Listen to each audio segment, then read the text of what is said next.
Inaantabayanan na ang unang State of the Nation address na ibabahagi ng unang Pangulo ng Pilipinas mula sa Mindanao. Pero alam niyo bang hindi lahat ng Pangulo ay nagpahayag ng SONA?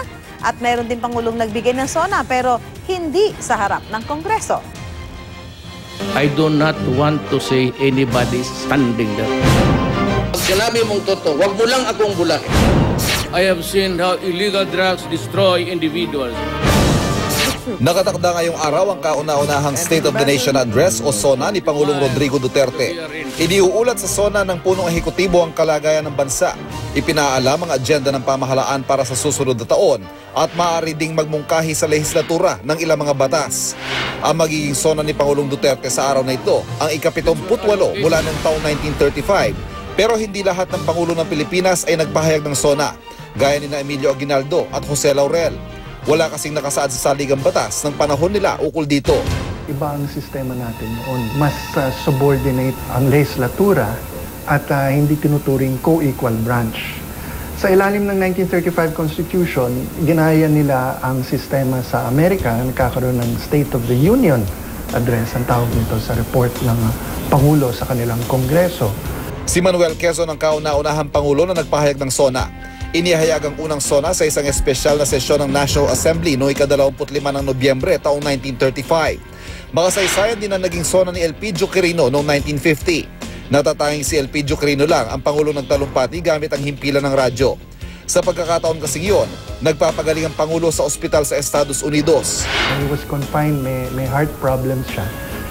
Na-broadcast over radio, over live hookup. So ang ginawa nila, naglagay sila ng malalaking speaker sa Congress at habang nasa Amerika si Quirino, binasa niya ang kanyang SONA over the radio at nakinig ang Kongreso. Si Sergio Osmeña ang Pangulong pinakakaunti ang naibigay na SONA. Iisa lamang kanya naging SONA matapos maibalik sa kapangyarihan ng Commonwealth noong 1945. Si President Osmeña, isa lang ang naibigtas niyang SONA. Karamihan ng kanyang termino ay in exile noong panahon ng Hapon. Samantala si Ferdinand Marcos naman ang may pinakamaraming nagawang SONA na naghayag ng 20 SONA sa tagal ng kanyang rehimen mula ika-30 ng Disyembre 1965 hanggang ika-26 ng Pebrero 1986. Tanging si Pangulong Ferdinand Marcos ang nagbigay ng SONA ng hindi kaharapang Kongreso. Ginawa niya ito noong 1973, 1974, 1975 at 1977. Pangalawa naman si Pangulong Gloria Macapagal Arroyo sa dami ng SONA. Power revolution through transformative leadership. Nakapagbigay siya ng 9 na SONA sa kanyang 9 na taon na pananatili sa pwesto. Pero sa lahat na naging presidente, tanging si Pangulong Benigno Aquino III lamang sa kasalukuyan ang naglahad ng buong SONA sa wikang Filipino. Sa ikalawang SONA ni Pinoy, isinalin nito sa Ingles at binasa ng real time para sa pangkat diplomatiko. Ang inobasyon na ito ay kauna-unahan sa kasaysayan.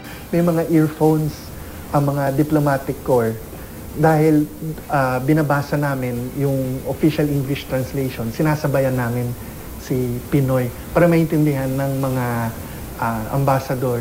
Lasting contempt of Sinasalamin ng bawat SONA ang kaganapan sa pamahalaan. Nagsisilbi itong tulay ng nakaraan, kasalukuyan at kinabukasan ng ating bayan. Sama-sama tayong makilahok at maging saksi sa unang hirit ng SONA ng Pangulong Rodrigo Duterte.